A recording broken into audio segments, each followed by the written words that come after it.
BUMN adalah badan usaha milik negara yang berbentuk perusahaan perseroan persero, sebagaimana dimaksud dalam Peraturan Pemerintah Nomor 12 Tahun 1998 dan Perusahaan Umum Perum sebagaimana dimaksud dalam Peraturan Pemerintah Nomor ke-13 Tahun ke-1998.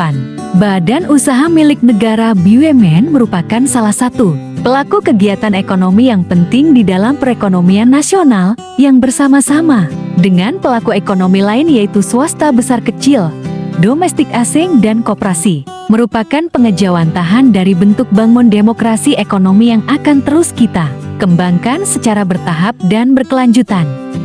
Perkenalkan, nama saya Ayu Rahayu sebagai presentator. Dikit menjelaskan mengenai fungsi BUMN. Nah, dalam melaksanakan tugas BUMN menyelenggarakan beberapa fungsi. Nah, fungsi yang pertama itu perumusan dan penetapan kebijakan di bidang penyusunan inisiatif bisnis strategi. Nah, untuk penguatan daya saing dan sinergi, penguatan kinerja menciptakan pertumbuhan berkelanjutan.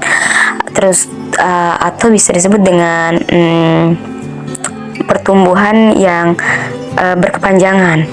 Nah, ada restrukturisasi atau pengembangan usaha serta meningkatkan kapasitas infrastruktur bisnis BUMN. Nah, yang kedua, ada koordinasi dan sinkronisasi pelaksanaan kebijakan di bidang penyusunan inisiatif bisnis strategis. Nah, penguatan daya saing dan sinergi, penguatan kinerja, penciptaan berkelanjutan atau strukturisasi pengembangan usaha serta peningkatan kapasitas infrastruktur bisnis BUMN. Nah, yang ketiga, ada koordinasi pelaksanaan tugas, pembinaan dan pemberi dukungan administrasi di lingkungan BUMN.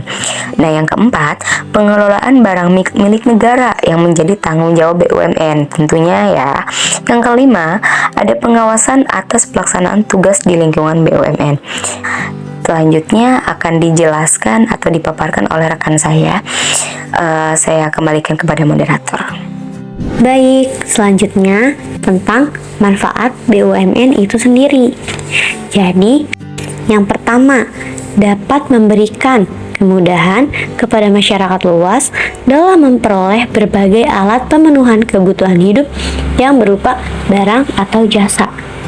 Yang kedua, dapat membuka dan memperluas kesempatan kerja bagi penduduk angkatan kerja. Selanjutnya, yang ketiga, mencegah monopoli pasar atas barang dan jasa yang merupakan kebutuhan masyarakat banyak oleh sekelompok pengusaha swasta yang bermodal kuat. Selanjutnya, dapat meningkatkan kuantitas dan kualitas produksi komoditi ekspor sebagai sumber devisa, baik migas maupun non-migas.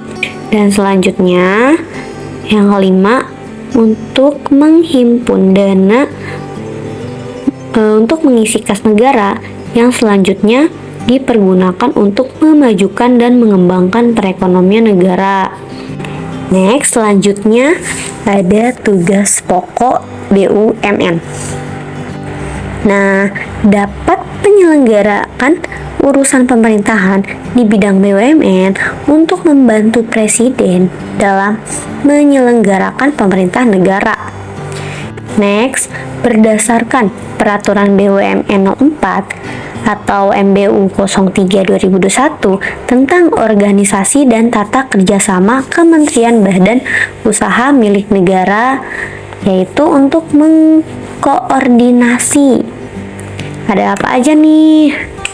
Next, ada klaster jasa, pariwisata dan penduduk, ada klaster telekomunikasi dan media, ada klaster energi minyak dan gas, klaster kesehatan, klaster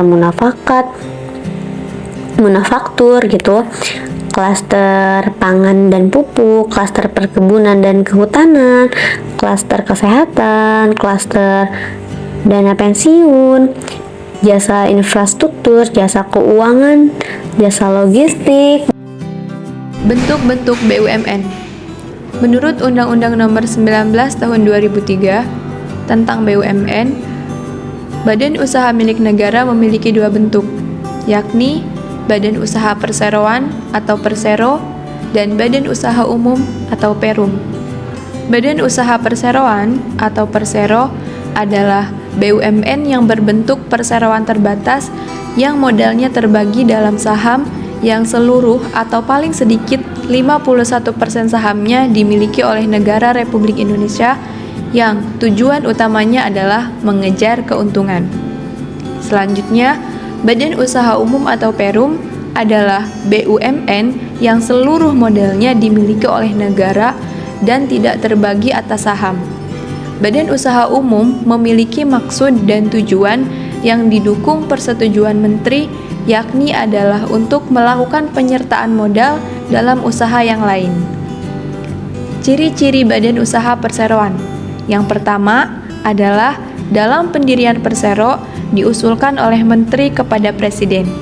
Yang kedua, pelaksanaan pendirian yang dilakukan oleh menteri berdasarkan perundang-undangan. Yang ketiga, modal berbentuk saham. Keempat, status perseroan terbatas diatur berdasarkan perundang-undangan. 5. Sebagian atau keseluruhan modal merupakan milik negara dari kekayaan negara yang dipisahkan. 6.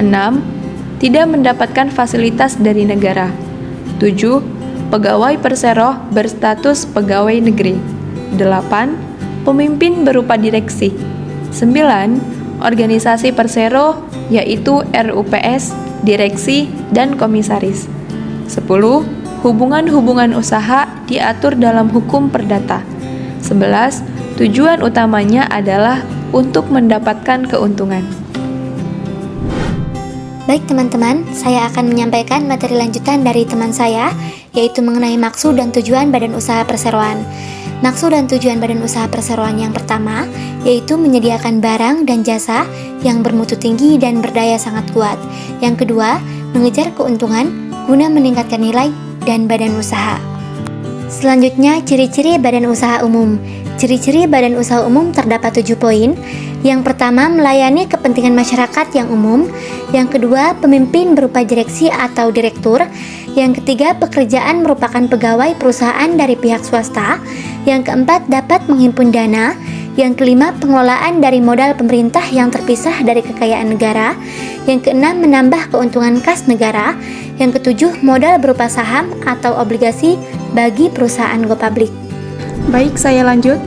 Maksud dan tujuan badan usaha umum. Di sini, maksud dan tujuan badan usaha umum itu menyelenggarakan usaha yang bertujuan untuk kemanfaatan umum berupa penyedia barang dan jasa berkualitas dengan harga yang dapat dijangkau masyarakat menurut prinsip pengelolaan badan usaha yang sehat.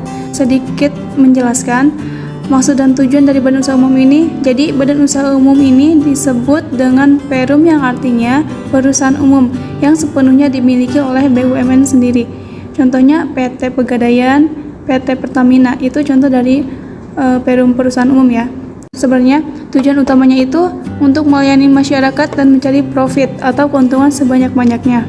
Di sini juga ada tujuan kemanfaatan dalam hal umum. Kemanfaatan dalam hal umum ini baik dalam bentuk barang maupun jasa.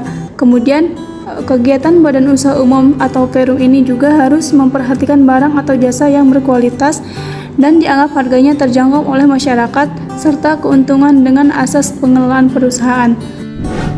Selanjutnya, kontribusi BUMN pada pemulihan ekonomi nasional.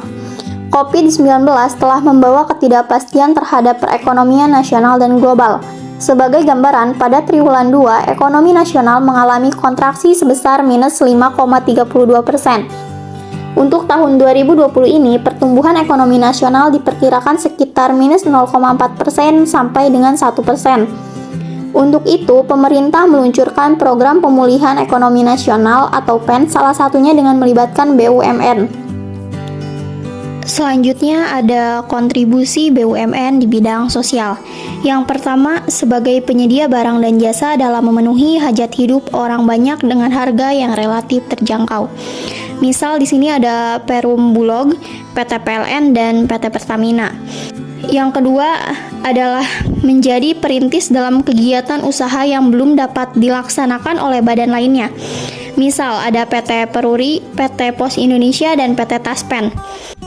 Yang ketiga di sini ada turut aktif dalam memberikan bimbingan dan bantuan kepada masyarakat. Pelaku mikro koperasi, misalnya pemberian corporate social responsibility, kredit ultra mikro, dan pendampingan oleh PT Bahana Indonesia, PT PMN, dan PT Pegadaian. Selanjutnya dampak COVID-19 terhadap kinerja BUMN.